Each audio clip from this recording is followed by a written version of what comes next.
మనం నిజామాబాద్ వెళ్దాం. అక్కడ మన ప్రతినిధి నవీన్ మనకు అందుబాటులో ఉన్నారు.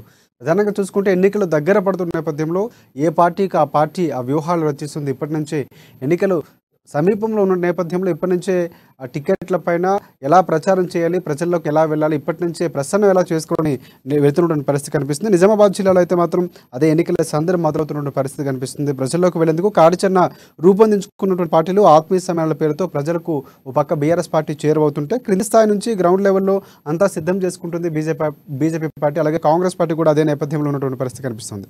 మొత్తానికి ఎన్నికల యుద్ధానికి ఇప్పటి నుంచే సమీక్షలు, సమావేశాలు, ప్లాన్లు కూడా అన్ని ముందుకెళ్తున్నటువంటి పరిస్థితి కనిపిస్తుంది. దీనిపై పూర్తి అప్డేట్స్ చెప్పండి నవీన్. Thank you Rajasekhar. ఎన్నికల సమయం దగ్గర పడడంతో నిజామాబాద్ జిల్లాలో పొలిటికల్ వేడి తగులుకుందని చెప్పవచ్చు. అధికారిగా బీఆర్ఎస్ తో పాటు ప్రతిపక్ష నాయకులు పార్టీలు కూడా ఇటు ప్రజలకు అటు కార్యకర్తలకు దగ్గర ప్రయత్నాలు కూడా మొదలుపెట్టాయి. దీనికి సంబంధించిన కార్యక్రమాలు కూడా చేపడుతున్నాయి. అయితే అధికార బీఆర్ఎస్ పార్టీ గత కొన్ని రోజులుగా ఆత్మీయ సమ్మేళనం పేరుతో ప్రతి నియోజకవర్గంలో కార్యక్రమాలు ఏర్పాటు చేస్తూ ఇటు కార్యకర్తలకు ఇటు ప్రజలకు కూడా దగ్గర అవ్వడం మొదలు ప్రారంభించింది.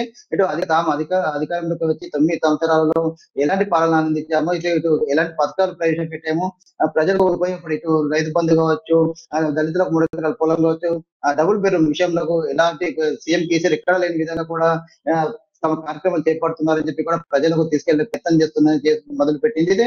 దీనికి కౌంటర్ గా ఇటు ప్రతిపక్షం సంబంధించినటువంటి బీజేపీ పార్టీ కూడా సమావేశాల పేరుతో సమావేశాలను ఏర్పాటు చేస్తూ ఎప్పటికప్పుడు కార్యకర్తలకు అంటే ఇటు ప్రజలకు కూడా దగ్గర ప్రయత్నం చేస్తుంది. ఇందులో భాగంగా ఈ రోజు ఇటు ప్రధానంగా ఇటు బీజేపీ కేంద్రంలో అధికారంలోకి వచ్చి 9 సంవత్సరాల గడిచిన సందర్భంగా జన్ సంపర్క్ అభియాన్ పేరుతో కూడా ప్రజలకు దగ్గర ప్రయత్నాలు కూడా చేపట్టింది. ఇందులో భాగంగా ఈ నెల 30 నుండి జూన్ 30 వరకు కూడా పలు కార్యక్రమాలు కూడా చెప్పేందుకు కూడా కార్యాచరణ రూపొందించింది. ఇందులో జిల్లా మండలం అలాగే శక్తి కేంద్రాలు, పోలింగ్ కేంద్రాల్లో పలు అభివృద్ధి ప్రజలకు చేరువయ్యే కార్యక్రమాలు కూడా మొదలు పెట్టిందని చెప్పవచ్చు. ఇందులో భాగంగా ఈ రోజు నిజామాబాద్ జిల్లా ఇటు బోధన నియోజకవర్గం నలుపేట మండల కేంద్రంలో జిల్లా కార్యవర్గ సమావేశాన్ని ఏర్పాటు చేసింది. ఈ సమావేశంలో ఎంపీ అరవింద్ తో పాటు రాష్ట్ర జిల్లా స్థాయి నాయకులతో పాటు నియోజకవర్గం సంబంధించినటువంటి ప్రతి ఒక్క ఇన్ఛార్జీలు కూడా కార్యకర్తలు, నాయకులు కూడా పాల్గొన్నారు. ఇందులో ఇటు ప్రధానంగా ఎంపీ అరవింద్ మాట్లాడుతూ ఇక రానున్న సమయం ఎన్నికల సమయం ఉందని చెప్పి ప్రతి ఒక్కరు ఇటు సైనికుడిగా పోరాడని చెప్పి కూడా ప్రధానంగా చెప్తున్న పరిస్థితి ప్రధానంగా కనిపిస్తుంది.